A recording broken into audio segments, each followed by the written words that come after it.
जय श्रीराम। श्रीगुरुभ्यो नमः। अथ गीताध्यानश्लोकाः।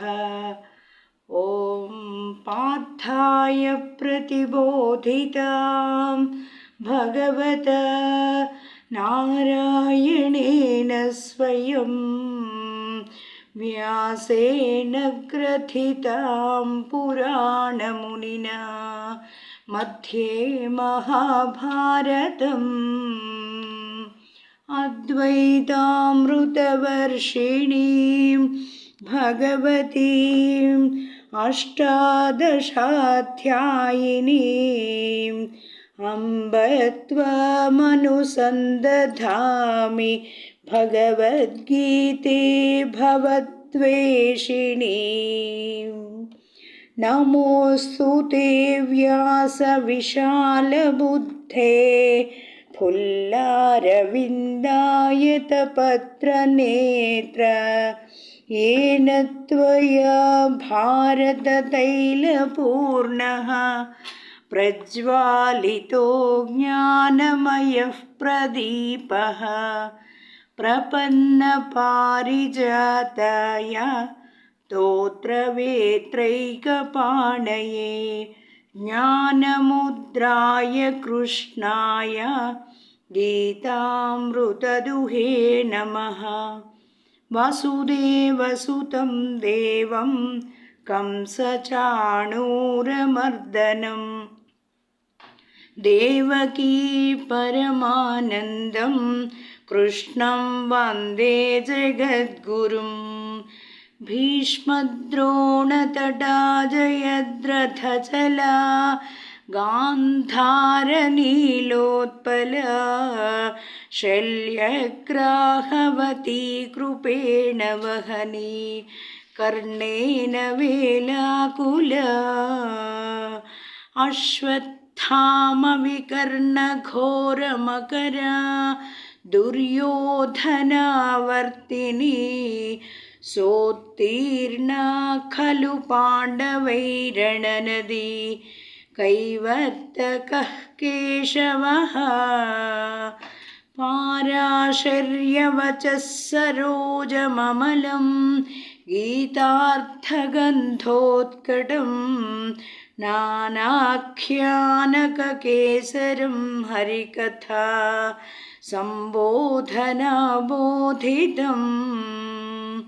लोके सज्जनषट्पदैरहरहः पेपीयमानं मुदा भूयाद्भारतपङ्कजं कलिमलप्रध्वंसिनः श्रेयसे।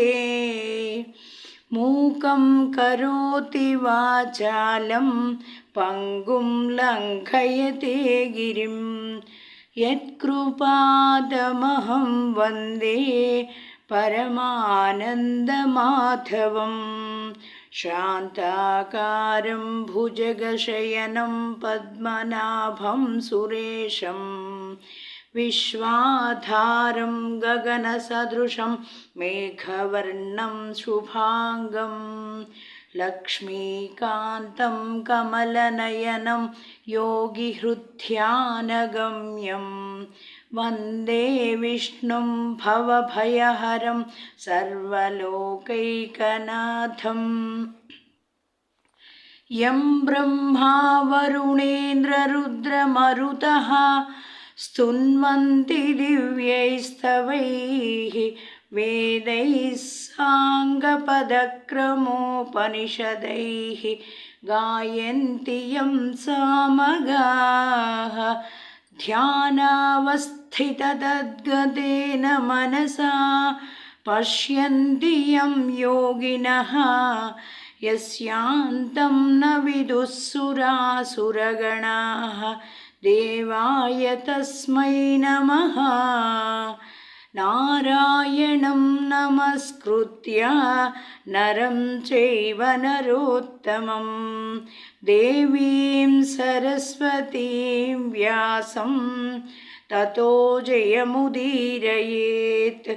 सच्चिदानन्दरूपाय कृष्णाय क्लिष्टकारिणे नमो वेदान्तवेद्याय गुरवे बुद्धिसाक्षिणे सर्वोपनिषदो गावः दोग्धा गोपालनन्दनः पार्थो वत्सः सुधीर्भोक्ता दुग्धं गीतामृतं महत् गीताशास्त्रमिदं पुण्यं यः पठेत् प्रयतः पुमान् विष्णोः पदमवाप्नोति भयशोकादिवर्जितः एकं शास्त्रं देवकीपुत्रगीतम् एको देवो देवकीपुत्र एव